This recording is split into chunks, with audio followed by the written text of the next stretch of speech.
नमस्कार,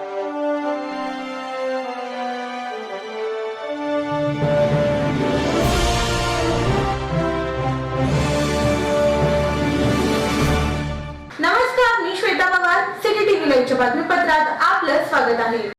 सोलापूर शहराच्या सर्वांगीण विकासाला अधिक वेग देण्यासाठी आणि नागरिकांच्या मूलभूत प्रश्नांचे प्रभावीपणे निराकरण करण्याच्या उद्देशाने राज्यसभा खासदार प्राध्यापक डॉक्टर ज्योतिताई वाघमारे यांनी सोलापूर महानगरपालिकेत विशेष आढावा बैठक घेतली.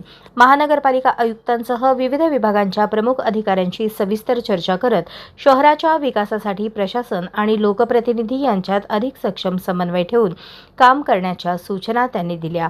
बैठकीत शहरातील पाणीपुरवठा, रस्ते, स्वच्छता, सांडपाणी व्यवस्थापन, सार्वजनिक सुविधा, पायाभूत विकास तसेच केंद्र शासनाच्या विविध लोककल्याणकारी योजनांच्या प्रभावी अंमलबजावणीचा आढावा घेण्यात आला.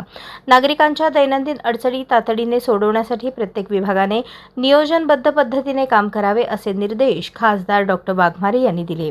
केंद्र शासनाच्या विविध योजनांचा जास्तीत जास्त लाभ सोलापूरकरांना मिळावा यासाठी प्रशासनाने गतिमान आणि समन्वयात्मक पद्धतीने काम करावे. शहराच्या विकासासाठी आवश्यक निधी उपलब्ध करून देण्यासाठीही सातत्याने प्रयत्न केले जातील. नागरिकांना दर्जेदार नागरी सुविधा मिळणे हा त्यांचा हक्क असून प्रशासनाने लोकाभिमुख कार्यपद्धती स्वीकारावी. या बैठकीला महानगरपालिका आयुक्त सचिन उंबासे, उपायुक्त वीणा पवार, शिवसेना गटनेते अमोल बापू शिंदे, नगरसेवक प्रियदर्शन साठे, नगर अभियंता अकुलवार यांच्यासह महानगरपालिकेतील सर्व विभागांचे वरिष्ठ अधिकारी उपस्थित होते. शहराच्या विकासासाठी लोकप्रतिनिधी आणि प्रशासनाने एकत्रितपणे काम करण्याचा निर्धार या बैठकीत व्यक्त करण्यात आला.